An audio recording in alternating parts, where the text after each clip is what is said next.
Hello. आज हम लोग बात करेंगे क्लास 6 की एनसीईआरटी के चैप्टर 2 के बारे में। चैप्टर 2 है आपका आखेट खाद्य संग्रह से भोजन उत्पादन तक। तो इस चैप्टर को हम पूरा कंप्लीट देखेंगे। तो आइए शुरू करते हैं।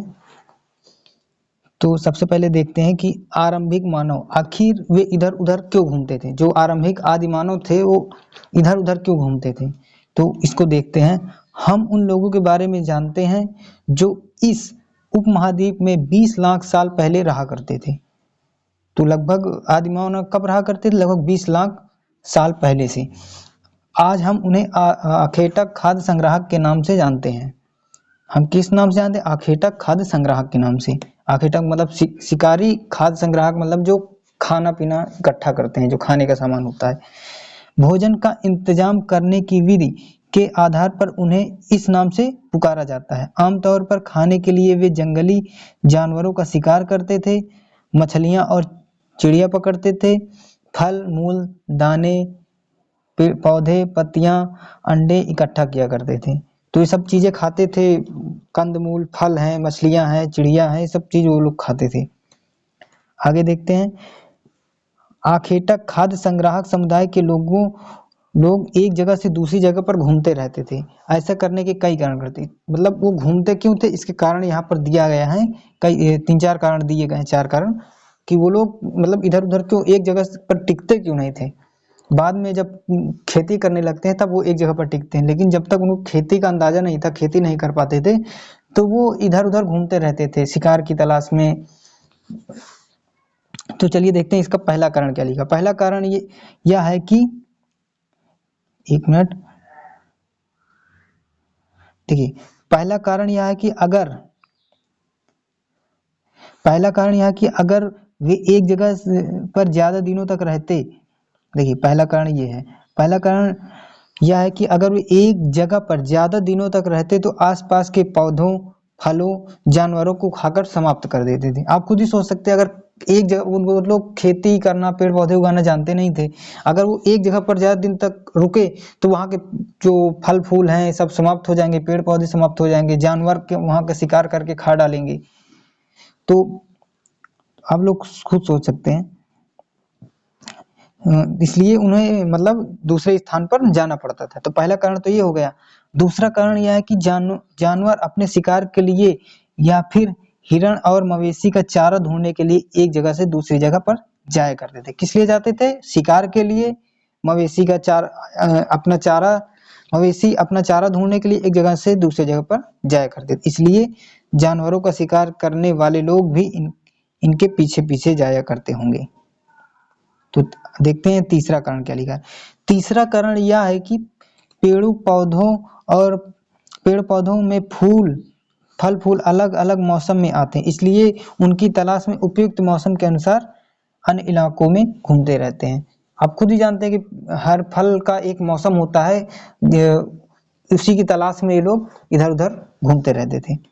चौथा कारण यह है कि पानी के बिना किसी भी प्राणी या पेड़ पौधे का जीवित रहना संभव नहीं होता है, और पानी झीलों, झरनों तथा नदियों में ही मिलता है। यद्यपि कई नदियों और झीलों का पानी कभी नहीं सूखता है। कुछ झीलों और नदियों में पानी बारिश के बाद ही मिल पाता है। इसलिए ऐसी नदियों और झीलों के किनारे बसे लोगों को सूखे मौसम में पानी की तलाश में इधर उधर जाना पड़ता होगा। तो पानी की तलाश में इधर उधर घूमते रहते थे। ये तो हो गया चौथा कारण। अगला टॉपिक क्या है कि आरंभिक मानव के बारे में जानकारी कैसे मिलती है। तो कैसे मिलती है? पुरातत्वविदों को कुछ ऐसी वस्तुएं मिली जिनका निर्माण और उपयोग आखेटक खाद्य संग्राहक किया करते थे। यह संभव है कि लोगों ने अपने काम के लिए पत्थरों, लकड़ियों और हड्डियों के औजार बनाए हों। इसमें से पत्थरों के औजार आज भी बचे हुए हैं।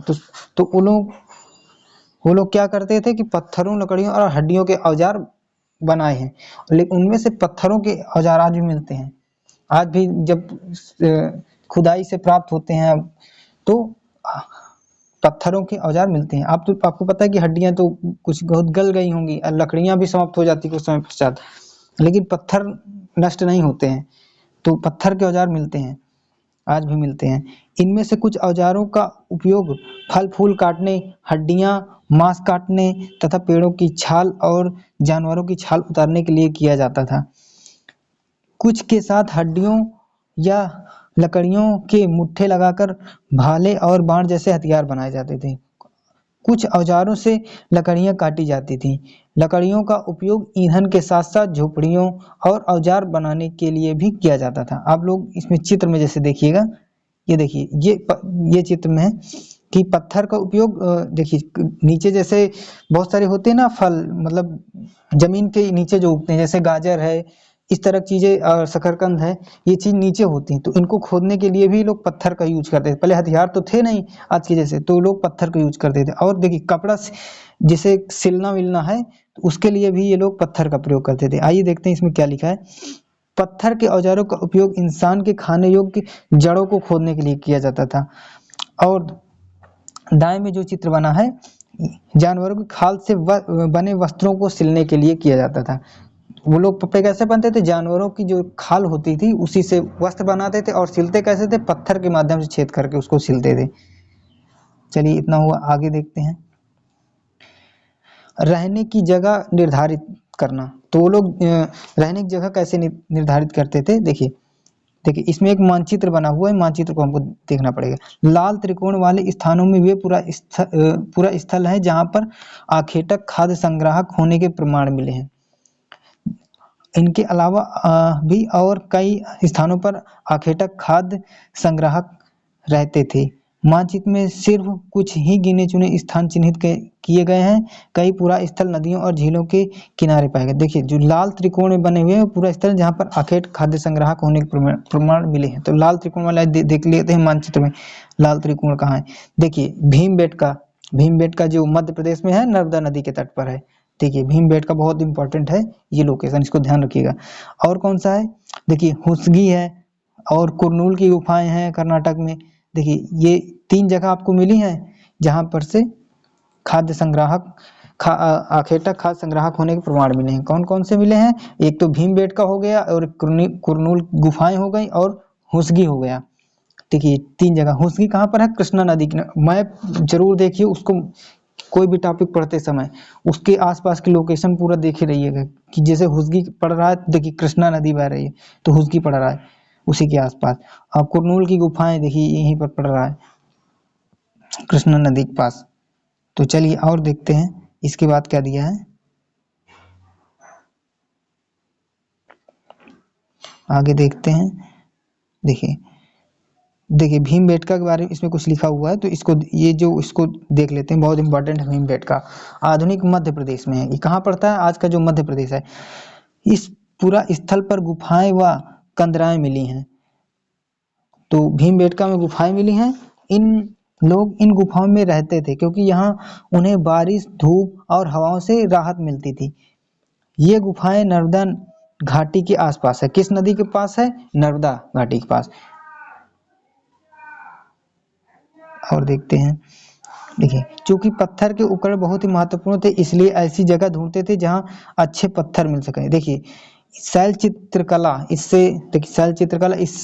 इनसे हमें क्या पता चलता है। देखिए एक शैल चित्र, इस चित्र के बारे में बताओ। देखिए ये एक ऐसे ही चित्र पहले बना देते थे लोग कि ज्यादा अच्छा तो बनता नहीं था, तो ऐसे ही एक जानवर का देखिए शिकार करता हुआ बना दिया गया है, तो ये लोग पत्थर से के माध्यम से बना देते। तो देखिए इसके बारे में देखते क्या लिखा है। जिन गुफाओं में रहते थे उनमें से कुछ की दीवारों पर चित्र मिले हैं। इनमें कुछ सुंदर उदाहरण मध्य प्रदेश और दक्षिणी उत्तर प्रदेश की गुफाओं से मिले हैं। इनमें जंगली जानवरों की कुशलता से सजीव चित्रण किया गया है। देखिए पत्थर पर लोग चित्र बना देते थे। चलिए आगे देखते हैं। देखिए पूरा स्थल किसे कहते हैं, तो उसके बारे में इसमें दिया गया। पूरा स्थल उस स्थान को कहते हैं जहां औजार, बर्तन और इमारतों जैसी वस्तुओं के अवशेष मिलते हैं। तो जो अवशेष मिलते हैं जहाँ, उस स्थान को क्या कहते हैं, पूरा स्थल। ऐसी वस्तुओं का निर्माण लोगों ने अपने काम के लिए किया था और बाद में वे उन्हें वहीं छोड़कर चले गए। ये जमीन के ऊपर, अंदर, कभी कभी समुद्र तथा नदी के तल पर भी पाए गए। इन पूरा स्थलों के बारे में आपको अगले अध्याय में बताया जाएगा। चलिए अगले अध्याय में इसके बारे में डिटेल से बताइए। आग की खोज, देखिए आग की खोज बहुत इंपॉर्टेंट है। आग की खोज मानचित्र 2 में देखिए कुरनूल की गुफा, हम लोग कुरनूल की गुफाएं कहाँ देखे थे? कर्नाटक में, आपने देखा होगा। यहाँ राख के अवशेष मिले हैं, तो आप बहुत इंपॉर्टेंट, राख के अवशेष कहाँ मिले हैं? कुरनूल की गुफा में। तो इसका मतलब क्या है? इसका मतलब है कि आरंभिक लोग आग जलाना सीख गए थे। देखिए आग की गुफा किस काल में होती है? पूरा पाषाण काल में मानी जाती है। आग का इस्तेमाल कई कार्यों के लिए किया गया होगा, जैसे कि प्रकाश के लिए, मांस को भूनने के लिए, खतरनाक जानवरों को दूर आदि भगाने के लिए लोग आग का प्रयोग करते होंगे। देखिए नाम और तिथियां इसको देख लेते हैं थोड़ा। हम जिस काल के बारे में पढ़ रहे हैं, पुरातत्ववेदों ने उनके बड़े बड़े नाम रखे हैं। आरंभिक काल को वे पूरा पाषाण कहते हैं। सबसे जो पुराना काल है उसको पूरा पाषाण, पूरा मतलब पुराना, और पाषाण मतलब पत्थर। देखिए यह दो शब्दों से मिलकर बना है, यानी प्राचीन, पूरा मतलब प्राचीन हो गया, और पाषाण यानी पत्थर हो गया, प्राचीन पत्थर। यह नाम पूरा स्थलों से प्राप्त पत्थर के औजारों के महत्व को बताता है।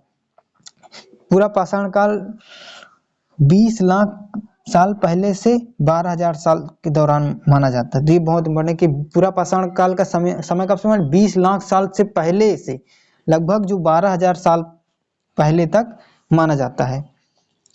इस काल को 3 भागों में विभाजित किया गया है। किसको? पूरा मतलब जो पूरा पाषाण काल, इसको 3 भागों में, आरंभिक, मध्य और उत्तर पाषाण काल। मानव इतिहास की 99% कहानी इसी काल के दौरान घटित हुई। आगे देखते हैं। जिस काल में हमें पर्यावरणीय बदलाव मिलते हैं उसे मेसोलिथ यानी मध्य पाषाण युग कहते हैं। देखिए मध्य पाषाण युग का एक अन्य नाम मेसोलिथ। लिथ का मतलब जहां पर लिथ मिल जाए उसका मतलब होता है पत्थर, पाषाण, इसका समझ लीजिएगा। लिथ एक रूट वर्ड है। इसका समय लगभग 12,000 से 10,000 साल पहले तक माना जाता है। देखिए पूरा पाषाण का लगभग 20 लाख साल पहले से 12,000 साल तक, 12,000 से 10,000 साल पहले तक आपका क्या माना जाता है? मध्य पाषाण काल। इस काल के पाषाण औजार आमतौर पर बहुत छोटे थे। देखिए मध्य पाषाण, देखिए पूरा पाषाण वाले बड़े थे, इसमें मध्य पाषाण में छोटे हो गए। इन्हें माइक्रोलिथ यानी लघु पाषाण भी कहते हैं। प्रायः इन औजारों में हड्डियों, लकड़ियों के मुट्ठे से लोग हंसिया और आरी जैसे औजार बनाते थे। साथ साथ में पूरा पाषाण युग वाले औजार भी इसी दौरान बनाए जाते रहे। अगले युग की शुरुआत लगभग 10,000 साल से पहले से होती है, जिसे नव पाषाण काल कहते हैं। नव पाषाण काल का मतलब क्या होता है?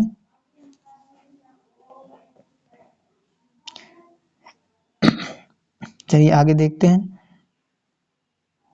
बदलती जलवायु के बारे में देखते हैं।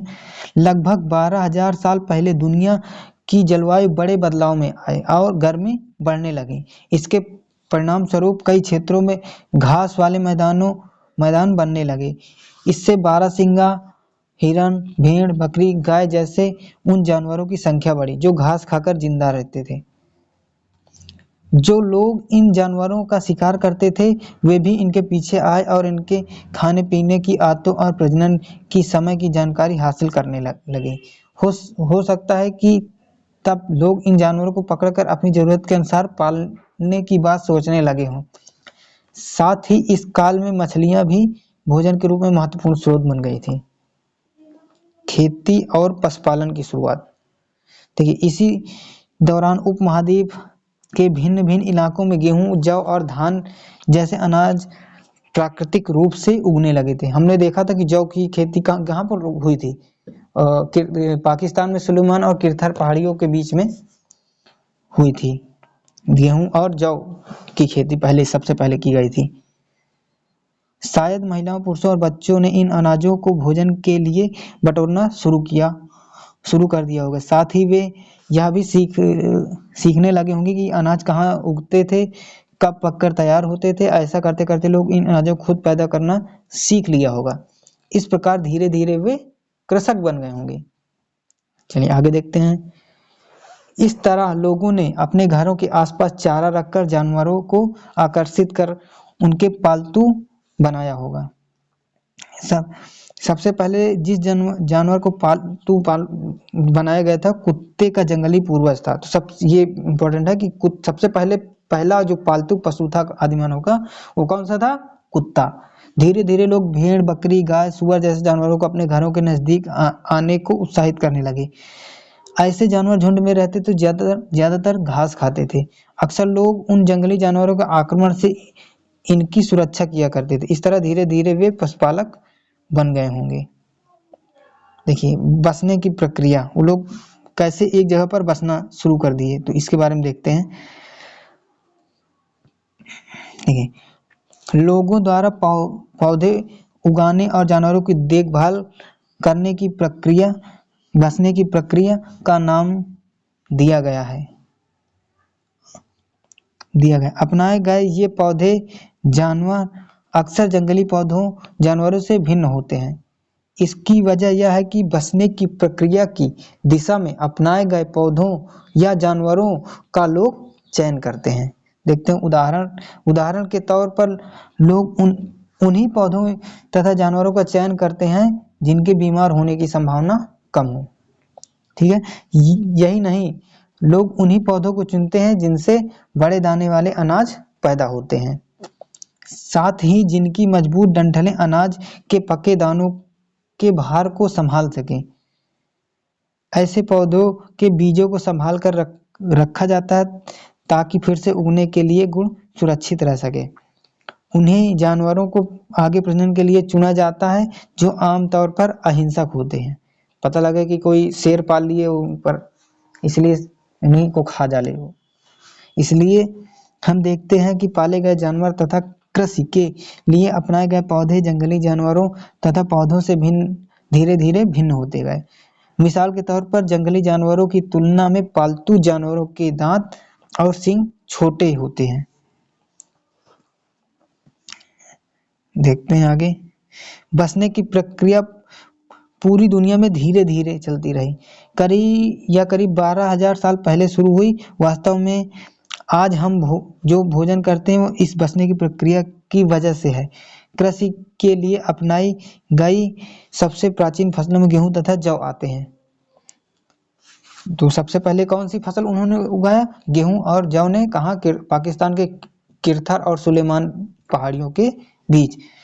उसी तरह सबसे पहले पालतू बनाए गए जानवरों में कुत्ते के बाद भेड़ बकरी आते हैं। सबसे पहला तो हुआ कुत्ता, फिर उसके बाद आता है भेड़ बकरी। देखिए, अनाज का उपयोग किस लिए करते थे? बीज के रूप में, खाद्य के रूप में, उपहार के रूप में, भंडारण के लिए। इस तरह से वो लोग अनाज का यूज करते थे। एक नवीन जीवन शैली। तुम किसी पौधे के बीज को बोकर देखो, तुम पाओगे कि इसे विकसित होने में कुछ वक्त लगता है। इसमें कुछ दिन, महीने, साल तक लग सकते हैं। इसलिए जब लोग पौधे उगाने लगे तो उनकी देखभाल करने के लिए एक ही जगह पर लंबे समय तक रहना पड़ता था। अब कृषि करेंगे तो एक जगह से दूसरे स्थान तक तो जा नहीं सकते हैं। अब उसकी देखभाल करना पड़ेगा और एक स्थान पर रुकना पड़ेगा। तो इसी कारण से वो लोग एक स्थान पर रुकने लगे थे। इसी कारण से वो एक जगह पर घर बना के, कुटिया बना के वहीं पर बसने लगे थे। ठीक है, बीज बोने से लेकर फसलों को पकने, पौधों की सिंचाई करने, खरपतवार हटाने, जानवरों और चिड़िया उनकी सुरक्षा करने में बहुत सारे काम शामिल थे। कटाई के बाद अनाज का उपयोग बहुत संभाल कर करना पड़ता था। अनाज को भोजन और बीज दोनों के रूप में ही बचाकर रखना आवश्यक था। इसलिए लोगों को इसके भंडारण की बात सोचनी पड़ी। बहुत से इलाकों में लोगों ने मिट्टी के बर्तन बनाए, टोकरियां बुनी, फिर जमीन में गड्ढा खोदा। देखिए, आगे देखते हैं। जानवर चलते फिरते खाद्य भंडार। जानवर बच्चे देते हैं, उनकी संख्या बढ़ती है। अगर जानवरों की देखभाल की जाए तो उनकी संख्या दोगुनी बढ़ती है और साथ में दूध भी प्राप्त होता है, जो भोजन एक अच्छा स्रोत है। यही नहीं, जानवरों से हमें मांस मिलता है। दूसरे शब्दों में पशु पालन भोजन के भंडारण का एक तरीका है। चलिए इसके बारे में और आगे देखते हैं। आओ प्रारंभिक कृषकों और पशुपालकों के बारे में पता करें। देखते हैं, क्या तुम्हें कई नीले वर्ग दिखाई दे रहे हैं? मानचित्र में देखना पड़ेगा, तो अभी हम थोड़ी देर बाद देखेंगे। इनमें से प्रत्येक बिंदु उस जगह को दर्शाता है जहां पुरातत्वविदों को शुरुआती कृषकों और पशुपालकों के होने के साक्ष्य मिले। क्या मिले वहां पर से? कृषकों और पशुपालकों के होने के साक्ष्य कहाँ से मिले हैं? जहां पर नीले वर्ग मानचित्र में दिखाए गए हैं। ये पूरे उपमहाद्वीप में पाए गए हैं। इनमें सबसे पहले पश्चिमोत्तर क्षेत्र, आधुनिक कश्मीर तथा पूर्वी तथा दक्षिण भारत पाए गए। तो हम लोग इसके देख लेते हैं नीले वाले। तो मानचित्र में हम लोग देखते हैं, कहाँ गया मानचित्र? ये रहा, देखिए देखिए ये मानचित्र है। तो कश्मीर का जो बुर्ज है, मेहरगढ़ है। मेहर यहीं पर गेहूं और जौ के साक्ष्य मिले थे, यहीं सुलेमान और किरथर पहाड़ियों के बीच में। देखिए बिहार में चिरांद है, कोल्डीवा जो यूपी में इलाहाबाद के पास पड़ता है, कोल्डीवा हो गया, महागढ़ा हो गया, और कौन से हैं? दाऊजली हेडिंग, ये हो गया दाऊजली हेडिंग, चिरांद। एक बार फिर से इसको देख, और नीचे साउथ में है हल्लूर और पैयमपल्ली। पैयमपल्ली तो हम लोग फिर से ऊपर से देख लेते हैं एक बार। देखिए कश्मीर में बुर्ज होम है, पाकिस्तान में मेहरगढ़ है, चिरांद है, कोल्डीवा है, महागढ़ा। देखिए ये चिरांद है, कोल्डीवा है, महागढ़ा है। इधर देखिए उसमें देख लेते हैं दाऊजली हेडिंग, दाऊजली हेडिंग। 6 स्थान तो ऊपर हो गए, 7वां है हल्लूर, हल्लूर, और 8वां हो गए पैयमपल्ली, पैयमपल्ली। देखिए इसको देख सकते हैं आप लोग। चलिए फिर इसके आगे हम लोग देखते हैं कहाँ पर हम लोग थे।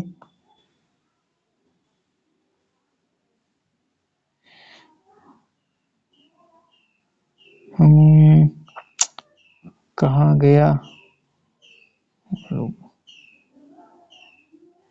चलिए यहाँ पर हम लोग देख रहे थे। वास्तव में ये निर्दिष्ट स्थान, देखते हैं, वास्तव में ये निर्दिष्ट स्थान कृषकों और पशुपालकों की बस्तियां थी या नहीं, इसको जांचने के लिए वैज्ञानिक खुदाई में मिले पौधे और पशुओं की हड्डियों के नमूने का अध्ययन करते हैं। इनमें से सबसे रोचक जले हुए अनाज के दानों के अवशेष हैं। ऐसा लगता है कि ये गलती से या फिर जानबूझकर जलाए गए होंगे। वैज्ञानिक इन अनाज के दानों की पहचान कर सकते हैं। इससे हमें पता चलता है कि इस उपमहाद्वीप में विभिन्न भागों में हमें बहुत सारी फसलें उगाई जाती रही होंगी। वैज्ञानिक विभिन्न जानवरों की हड्डियों की भी पहचान कर सकते हैं। स्थायी जीवन की ओर देखते हैं, स्थायी जीवन की ओर। देखिए पुरातत्वविदों को कुछ पुरा स्थलों, झोपड़ियों तथा घरों के निशान मिले, जैसे कि बुर्ज होम। बुर्ज होम कहाँ है? वर्तमान के जो कश्मीर पड़ता है वहां पर पड़ता है आपका। बुर्ज होम के लोग गड्ढे के नीचे घर बनाते थे, उन्हें गर्त आवास कहते हैं। ये इंपॉर्टेंट है, पूछा जाता है एग्जाम में कि गर्त आवास के साक्ष्य कहाँ से मिले हैं? कश्मीर के बुर्ज होम से। इसमें उतरने के लिए सीढ़ियां होती थी, इससे उन्हें ठंड के मौसम में सुरक्षा मिलती थी। पुरातत्वविदों को झोपड़ियों के अंदर और बाहर दोनों स्थानों पर आग जलाने की जगहें मिली हैं। ऐसा लगता है कि लोग मौसम के अनुसार घर के अंदर या बाहर खाना पकाते होंगे। आगे देखते हैं, बहुत सारी जगहों से पत्थर के औजार भी मिले हैं। इनमें से कई ऐसे हैं जो पुरापाषाण युगीन उपकरणों से भिन्न हैं, इसलिए उन्हें नवपाषाण युग का माना गया है। इनमें से वे औजार भी हैं जिनका धार को और अधिक पैना करने के लिए उन पर पालिश चढ़ाई जाती थी। ओखली और मूसल का प्रयोग अनाज तथा वनस्पतियों से प्राप्त अन्य चीजों को पीसने के लिए किया जाता था। आज हजारों साल बाद भी ओखली और मूसल का प्रयोग अनाज पीसने के लिए किया जाता है। उसी तरह प्राचीन प्रस्तर युगीन औजारों का निर्माण प्रयोग लगातार होता रहा। कुछ औजार हड्डियों से भी बनाए जाते थे। देखिए ये देखिए, पहले ऐसे के औजार बनाते थे। नवपाषाण युग के जी कुछ उपकरण दिए गए हैं चित्र में, आप लोग देख सकते हैं। आगे देखते हैं, नवपाषाण युग के पुरा स्थलों से कई प्रकार की मिट्टी के बर्तन मिले हैं।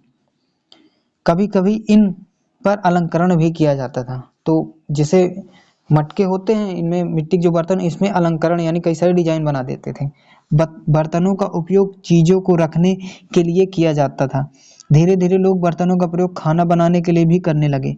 चावल, गेहूं, दलहन जैसे अनाज को अब आहार का महत्वपूर्ण हिस्सा बन गए। इसके साथ साथ अब लोग कपड़ा भी बुनने लगे थे। इसके लिए कपास जैसे आवश्यक पौधे उगाए जा सकते थे। देखिए, क्या ये परिवर्तन हर जगह एक साथ ही आए होंगे? ऐसी बात नहीं है। एक तरफ जहां कई जगहों पर स्त्री पुरुष शिकार और भोजन संग्रह का काम करते थे, वहीं अन्य लोगों ने हजारों सालों के दरमियान धीरे धीरे खेती और पशुपालन को अपना लिया। बहुत जगह लोग मौसम के मुताबिक अदल बदल कर अपनी जीविका चलाते थे। देखिए, मेहरगढ़ में मृत्यु जीवन। देखिए, मानचित्र 2 में मेहरगढ़ आपको पता है पाकिस्तान में पड़ता था। इसमें देखते हैं, यह ईरान। देखिए, एक चित्र बना हुआ मेहरगढ़ के, जो एक घर का चित्र ये बना हुआ है। तो इसके बारे में दिया गया है, यह ईरान जाने वाले सबसे महत्वपूर्ण रास्ते बोलन दर्रे के पास एक हरा भरा समतल स्थान है। मेहरगढ़ संभवतः वह स्थान है जहाँ के स्त्री पुरुषों ने इस इलाके में सबसे पहले जौ और गेहूं उगाना और भेड़ बकरी पालना सीखा। यहाँ विभिन्न प्रकार के जानवरों की हड्डियां मिली। इनमें हिरण तथा सुअर जैसे जंगली जानवरों तथा भेड़ों बकरियों की हड्डियां मिली हैं। मेहरगढ़ में इसके अलावा चौकोर तथा आयताकार घरों के अवशेष भी मिले हैं। तो मेहरगढ़ के मतलब जो घरों का आकार कैसा था, चौकोर या आयताकार।